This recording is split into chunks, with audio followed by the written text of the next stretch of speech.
welcome to a recent Blu-ray haul. It's been quite a few months since I've done this, or at least it feels like it's been a while. I used to do this monthly, but then, I don't know, I just kind of got out of it because, I don't know, I haven't been picking up enough to merit a video every month, so I like to wait 2 to 3 months between each one of these.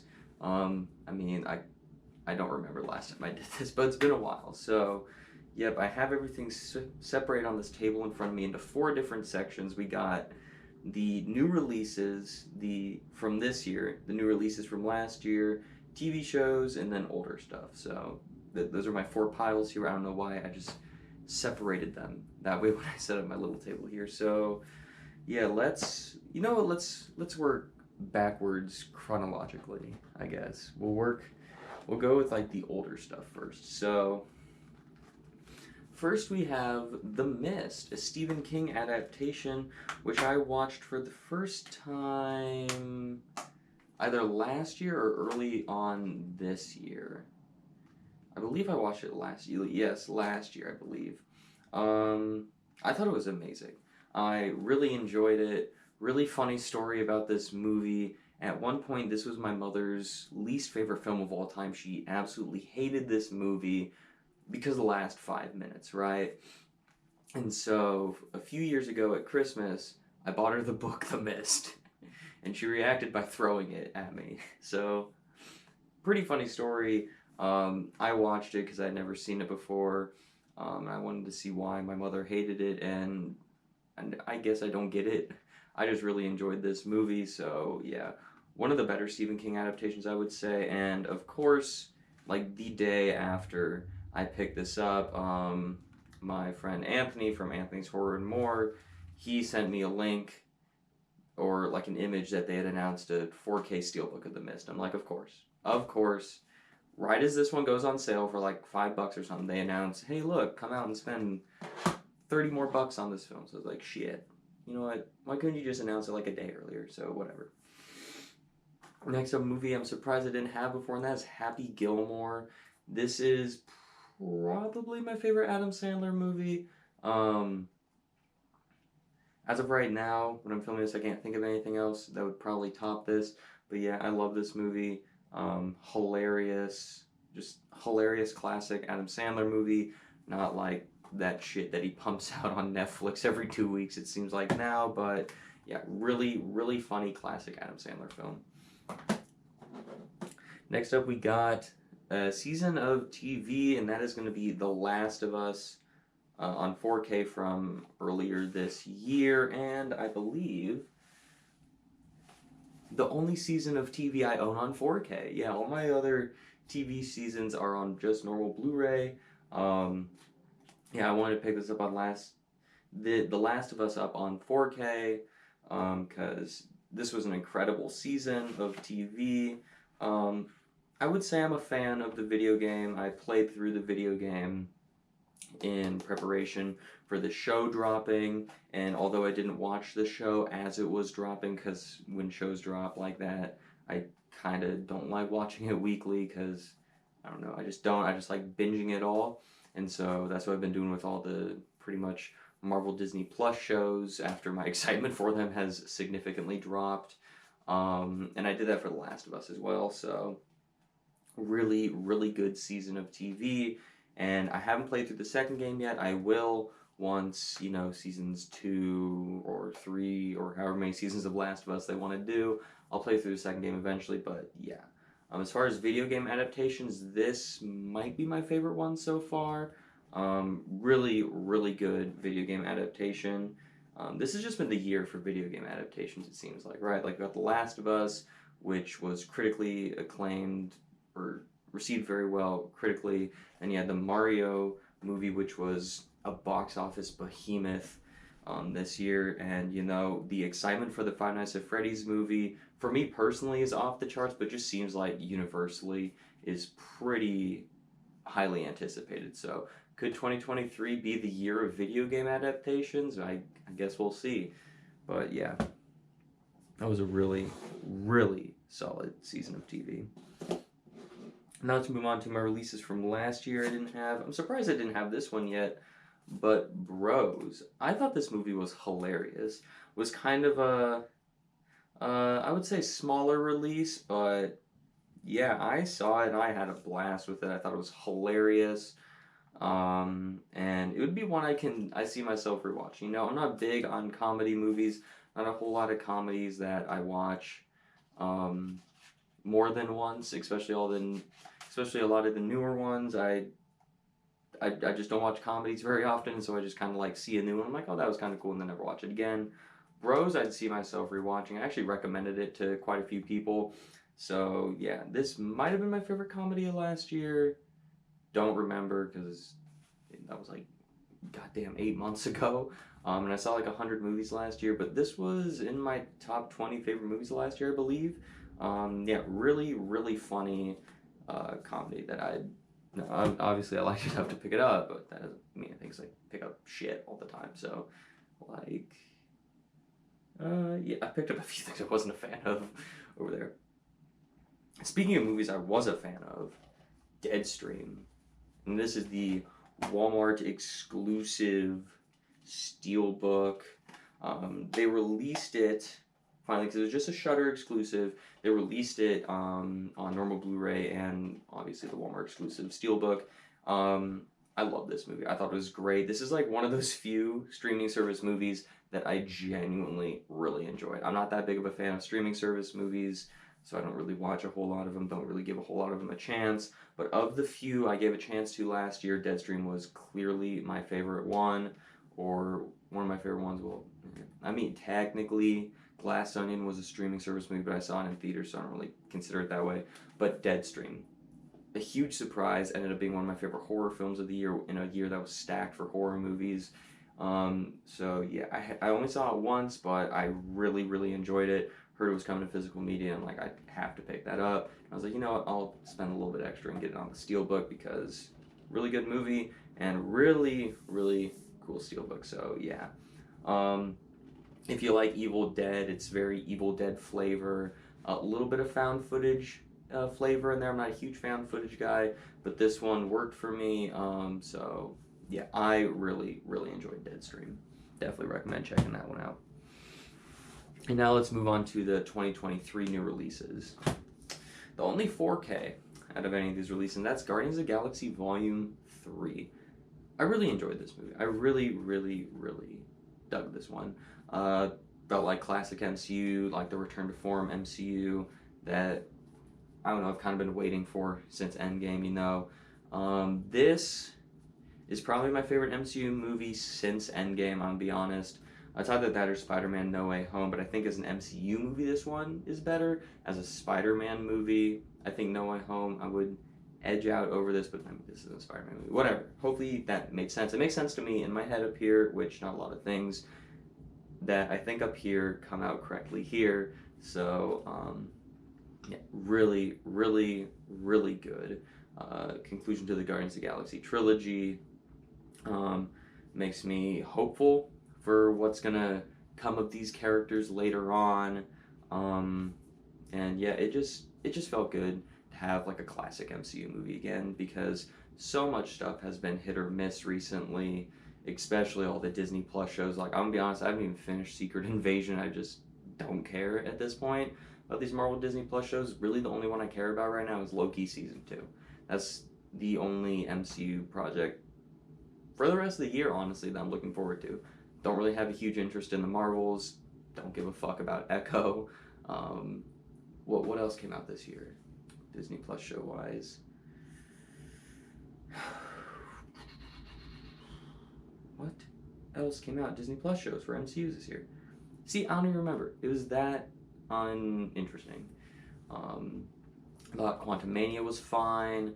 Thor: Love and Thunder last year I didn't care about. All the Disney Plus shows last year were just duds. So it just felt really good to finally get an MCU movie project that I was like, yes, this is what I want. So yeah, really big fan of this.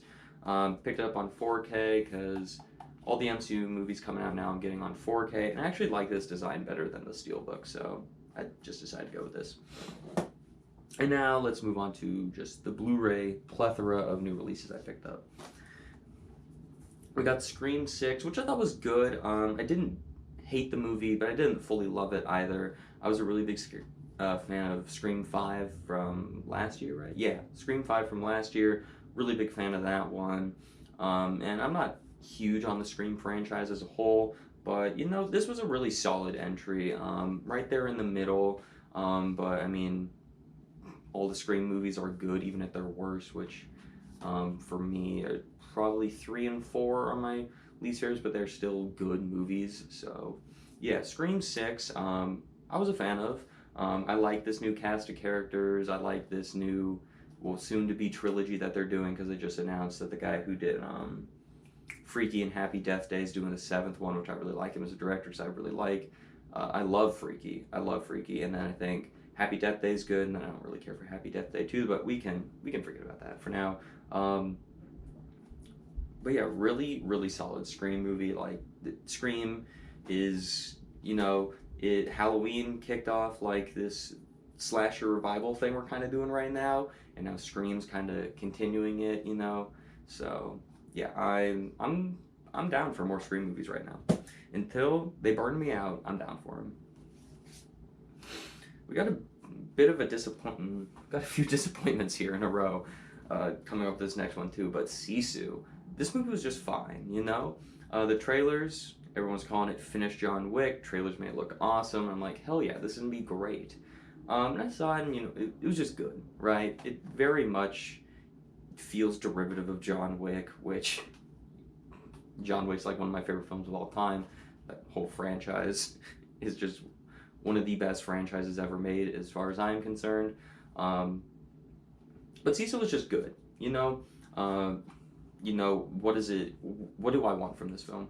Bloody action with a guy killing Nazis, right? So, I mean, I get that.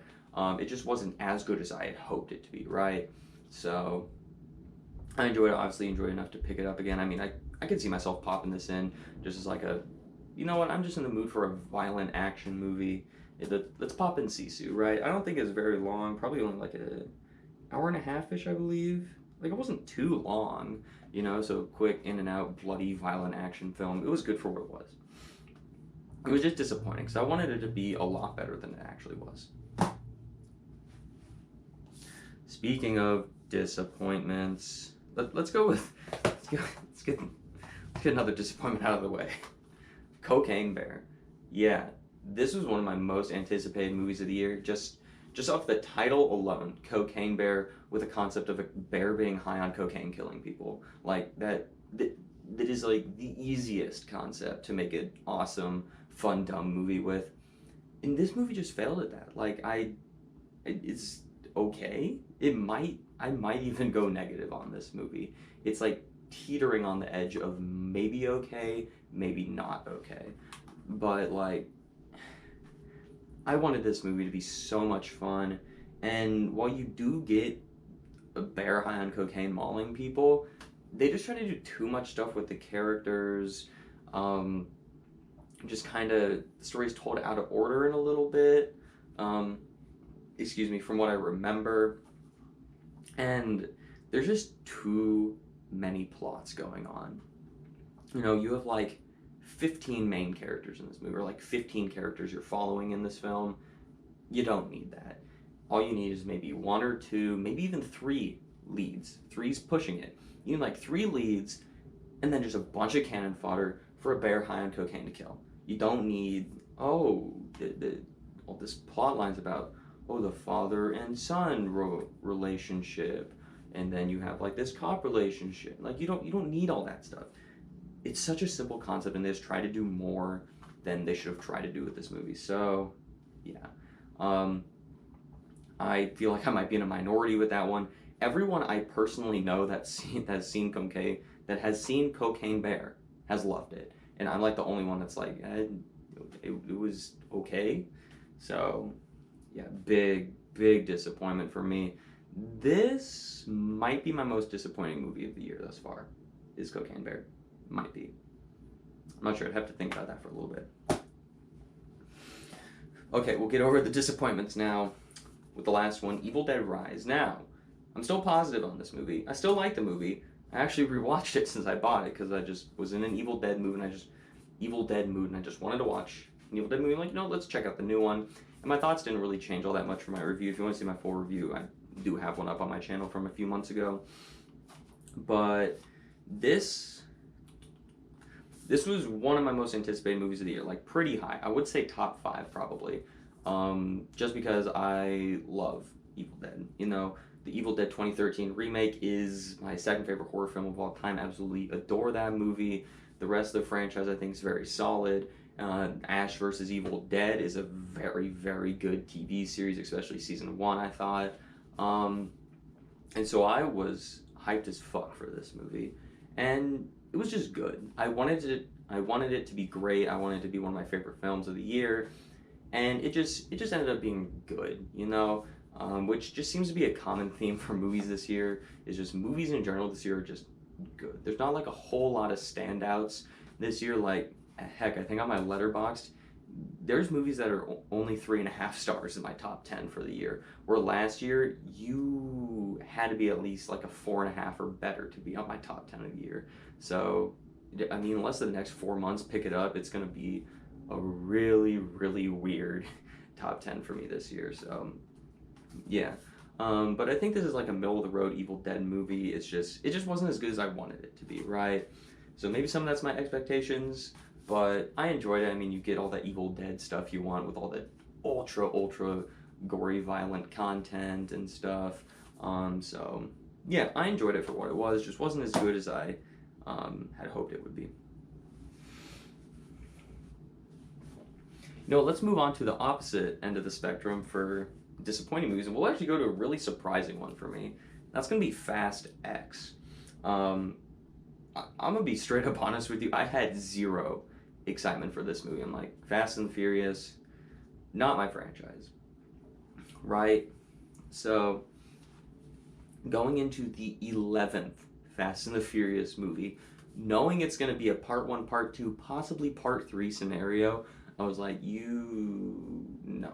absolutely zero interest in this film, pretty much. I'm just seeing it because of the fact that I go see everything and I've seen all the other ones and fuck it, why not, And I'll be honest, I had a blast with this movie. Is it a great movie? No. But I had fun with it. This is probably one of the movies I've had the most fun with this year, honestly.